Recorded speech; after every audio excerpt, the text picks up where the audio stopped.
नमस्कार प्यारे बच्चों। भक्तिन महादेवी वर्मा जी का प्रसिद्ध संस्मरणात्मक रेखाचित्र है। संस्मरण यानी किसी पूर्व घटना का वर्णन। रेखाचित्र शब्दों के माध्यम से किसी व्यक्ति घटना का इस प्रकार से वर्णन करना कि उसके बारे में सारी जानकारी दी जाए।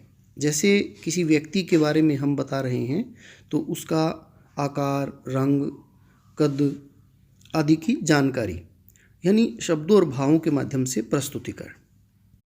यह पाठ महादेवी वर्मा की प्रसिद्ध पुस्तक स्मृति की रेखाएं से लिया गया है। इस रेखाचित्र में महादेवी वर्मा ने अपनी सेविका, जिसे वो भक्तिन के नाम से पुकारती है, उसके अतीत और वर्तमान का परिचय रोचकता के साथ प्रस्तुत किया है। भक्तिन लेखिका के घर काम करने से पहले संघर्ष भरा, स्वाभिमान से युक्त कर्मठता का जीवन जीती है। वह उस समाज की छल कपट की रूढ़िवादी मान्यताओं से अपनी बेटियों के अधिकार की लड़ाई लड़ती है। भक्तिन लेखिका की सेविका है, जिसका कद छोटा, शरीर दुबला, होठ पतले और आंखें छोटी हैं। वह कई वर्षों से लेखिका के घर में काम कर रही है। उसका वास्तविक नाम लक्ष्मी है, परंतु वह अपने नाम के अनुरूप धन संपदा से परिपूर्ण नहीं है। लेखिका उसकी भक्ति भावना देखकर उसके गले में पड़ी कंठी माला आदि के कारण उसका नामकरण भक्तिन कर देती है। लेखिका ने भक्तिन के जीवन के 3 महत्वपूर्ण पड़ावों की चर्चा की है। पहले पड़ाव में उसके जन्म, पालन पोषण के बारे में बताया गया है।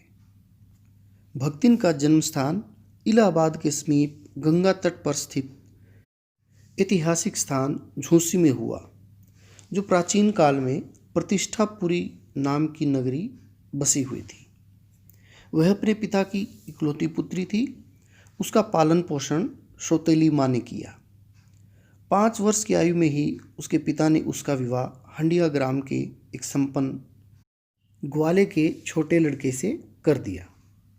9 वर्ष की आयु में उसे ससुराल भेज दिया। विवाह के कुछ समय बाद ही उसके पिता का निधन हो जाता है, परंतु सौतेली माता संपत्ति हड़पने की इच्छा से पिता की बीमारी व उनकी मृत्यु की बात नहीं बताती। भक्तिन की सास भी उसके पिता की मृत्यु का समाचार छिपाती है और उसे अपने पिता से मिलने की बात कह के मायके भेजती है, परंतु वहाँ जाकर जब उसे सच्चाई का पता चलता है तो वह अपनी सौतेली माँ के इस व्यवहार से दुखी होकर उल्टे पांव अपने ससुराल लौट आती है और पति के समक्ष अपने पिता की मृत्यु के शोक की व्यथा व्यक्त करती है। जीवन के दूसरे पड़ाव में भी भक्तिन को सुख की अपेक्षा दुख अधिक मिलता है। उसने 3 पुत्रियों को जन्म दिया, जबकि उसकी जेठानियां एक एक पुत्र को जन्म दे चुकी थी। पुत्र न पाने के कारण उसकी सास व जेठानियां उसके साथ दुर्व्यवहार व पक्षपात करती हैं, परंतु उसका पति उसे अत्यधिक प्रेम करता है। वह इसी प्रेम के बल पर बाकी परिवार से संपत्ति का बंटवारा करके अलग हो जाती है। भक्तिन खेतों में मेहनत करती है। उसे कृषि के सारे कामों की जानकारी हो जाती है। मेहनत के कारण उसका जीवन खुशहाल हो जाता है। वह अपनी बड़ी पुत्री का विवाह धूमधाम से कर देती है। इस समय जब वह 29 वर्ष की थी तो उसके 36 वर्षीय पति का निधन हो जाता है। दुख की इस घड़ी में भी उसके ससुर, अजिया ससुर व परिवार के अन्य सदस्य उसकी सहायता करने की अपेक्षा उसकी संपत्ति हड़पना चाहते हैं।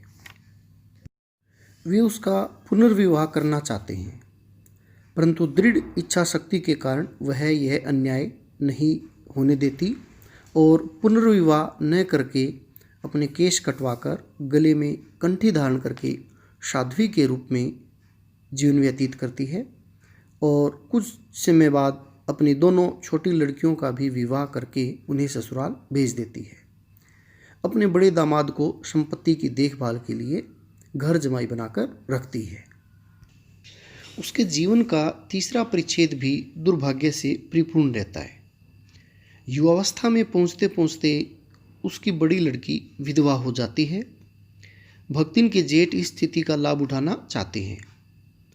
उसके जेठ का लड़का उसकी विधवा लड़की के पुनर्विवाह हेतु तीतर लड़ाने वाले अपने साले को बुला लेता है ताकि संपत्ति पर कब्जा किया जा सके, परंतु भक्तिन की लड़की उसे नापसंद कर देती है।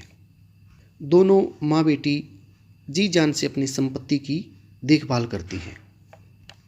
एक साजिश के तहत एक दिन भक्तिन की अनुपस्थिति में वह तीतरबाज उसकी बेटी की कोठरी में घुस जाता है और अंदर से कुंडी बंद कर लेता है। उसके समर्थक गांव वालों को बुला लेते हैं और पंचायत होती है। भक्तिन की बेटी उस तीतरबाज की धुनाई कर देती है, जबकि पंच कलयुग को दोषी मानते हुए उन्हें पति पत्नी के रूप में रहने का आदेश दे देते हैं।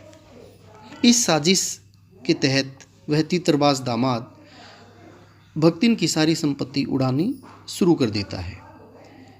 मजबूरीवश भक्तिन गांव में न रहने का निर्णय कर लेती है और शहर आ जाती है। लेखिका के घर वह सेविका का काम संभाल लेती है। इस प्रकार उसके जीवन का चौथा पड़ाव शुरू होता है।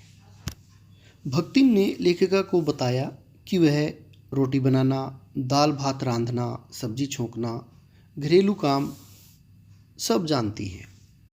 काम करने से पहले भक्तिन के द्वारा स्नान करना, धुली हुई धोती पहनना, जल के छींटों से स्थान को पवित्र करना, सूर्योदय और पीपल को अर्घ्य देना, 2 मिनट का जप करना, रसोई की सीमा निश्चित कर खाना बनाना, ये उसकी आदत में शामिल थे।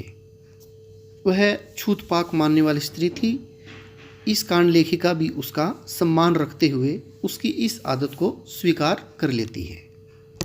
भक्तिन के द्वारा बनाया भोजन भी ग्रामीण स्तर का था।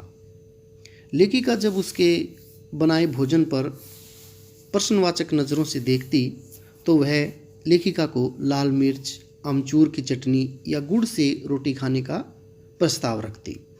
वह अपनी भोजन बनाने की कला के सारे प्रमाण पत्रों का एक पूरा व्याख्यान लेखिका को दे डालती। कुछ समय बाद ही उसके सरल स्वभाव और उसकी पाक कला से प्रभावित होकर लेखिका अपने स्वभाव में उसके अनुरूप परिवर्तित होते देखने लगती है। दूसरी ओर शहरी चकाचौंध में आकर भी भक्तिन ग्रामीण ही बनी रहती है। भक्तिन में गुणों के साथ कुछ दुर्गुण भी थे। वह लेखिका के इधर उधर पड़े रुपए पैसे भंडार घर की किसी मटकी में रख देती और अपने सरल स्वभाव के कारण इसे चोरी नहीं समझती। लेखिका जब किसी बात पर क्रोध करती तो वह इधर उधर की बातें झूठ बोलने में भी कुशल थी। शास्त्र की बातों को वह अपनी सुविधा के अनुसार सुलझा लेती। हर बृहस्पतिवार को वह अपने केशों का नियम पूर्वक मुंडन करवाती थी। एक बार जब लेखिका अपने घर काम करने वाले सभी लोगों को हस्ताक्षर सीखने के लिए कहती है, बाकी सभी ने तो हस्ताक्षर करना सीख लिया, परंतु वह कहती है कि उसकी मालकिन दिन भर पढ़ती है, यदि वह भी पढ़ने लग जाए तो काम कौन करेगा। लेखिका के पढ़ाई लिखाई के कामों में अपने आप को असमर्थ पाकर वह छोटे छोटे कामों में उनकी मदद करती है। भक्तिन रात में लेखिका को अकेला नहीं छोड़ती। वह उसी के कमरे में अपनी दरी बिछाकर जागती है। लेखिका से पहले उठ जाना, लेखिका की तीर्थ यात्राओं से लेकर गांव की धूल भरी गलियों तक में वह उसके साथ छाया बनकर चलती है। युद्ध के समय जब उसकी बेटी, दामाद व नाती उसे बुलाने आ पहुँचे तो वह लेखिका को छोड़कर उनके साथ नहीं गई। वह लेखिका को गांव में चलने और सारी सुविधाएं जुटाने का आश्वासन देती है। वह लेखिका के लिए बड़े से बड़ा परित्याग करने को तत्पर थी। लेखिका भी मानती है कि भक्तिन और उसके बीच स्वामी और सेवक का संबंध नहीं है। वह उसे इच्छा होने पर भी हटा नहीं सकती। वह लेखिका के परिचितों में से किसी को उनके आकार प्रकार, किसी को उनकी वेशभूषा तथा किसी को उनके नाम के बिगड़े हुए शब्द के द्वारा याद रखती है। भक्तिन को जेल जाने से डर लगता है। उसे यह यमलोक जाने के समान लगता है। वह लेखिका के जेल जाने की अवस्था में स्वयं के जेल जाने के हक के लिए बड़े से बड़ी लड़ाई लड़ने को तैयार रहती है। भक्तिन के अंतिम परिच्छेद की कथा अभी अधूरी है, परंतु लेखिका भक्तिन को खोकर अभी इस परिच्छेद को पूरा नहीं करना चाहती।